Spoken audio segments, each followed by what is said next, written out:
এইটা দেখে আমার কাছে মনে হইতেছে আসলে কেন ক্ষমতা ছাড়তে চায় না।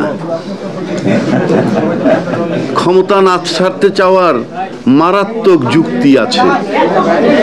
আমি একটা সাধারণ লোক, আজকে আমার সামনে যে মাইক্রোফোনগুলো আসছে, এইটা যদি কোনো এমপি কিংবা প্রধানমন্ত্রী ভাষণ দেয় তাহলে আমার কাছে মনে হয় কয়েক শত কয়েক হাজার মাইক্রোফোন এবার সামনে আসে। এটার যে মজা, এটা কেন ছাড়বে ক্ষমতাটা, কারণটা কি?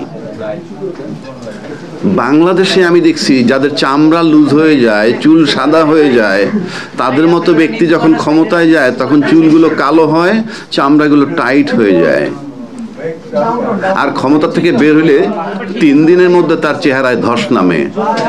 স্বৈরাচার সরকার যিনি পলাতক হয়েছে, আমি আশা করি যদি আপনাকে সুযোগ হয়, সে যদি বাই রোডে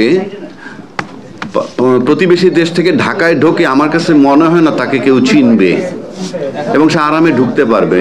অর্থাৎ তার চেহারা হয়তো এরকম হয়েছে বা হওয়ার কথা। এই কথাটা বললাম যে মানুষ স্বৈরাচার হতে চায় কেন।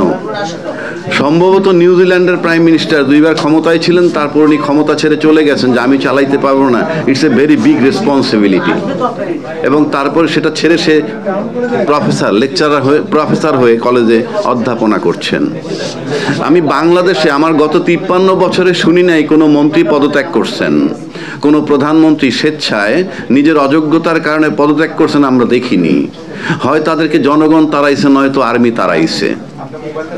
কথায় কথায় তারা বলে যে গণতান্ত্রিক সরকার ক্ষমতায় থাকতে হবে, নির্বাচিত সরকার ক্ষমতায় থাকতে হবে, কিন্তু তাদেরকে যারা তাড়াইছিল, তাড়ানোর পর দেশের মানুষ কিন্তু স্বস্তির নিঃশ্বাস ছাড়ছিল। ফলাফল পরে কি হবে সেটা পরের কথা, কিন্তু ওই মুহূর্তে তারা তৃপ্তির ঢেকুর তুলছিল, আলহামদুলিল্লাহ আমরা বাঁচছি। আমরা নির্বাচন করে চিৎকার করি। একটু আগে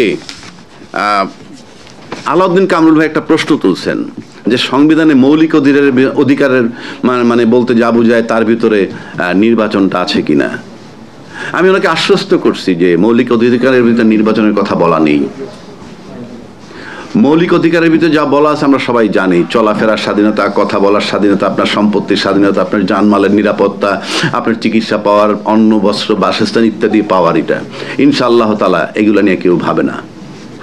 যে দল ক্ষমতা যায় সেই দলের লোকগুলো সচ্ছল থাকে, তাও জনগণকে চুষে।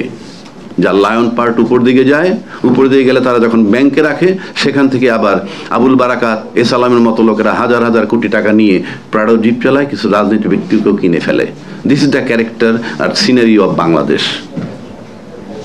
আবার আমরা ইসলামী রাষ্ট্রের কথা বলি, ইসলাম নিয়ে একটা আতঙ্ক আছে বাংলাদেশের লোকের কাছে। সৌদি আরব কিন্তু অনেকে মনে করেন সৌদি আরব ইসলামের model. No, it is not correct, it is not correct, I am telling you.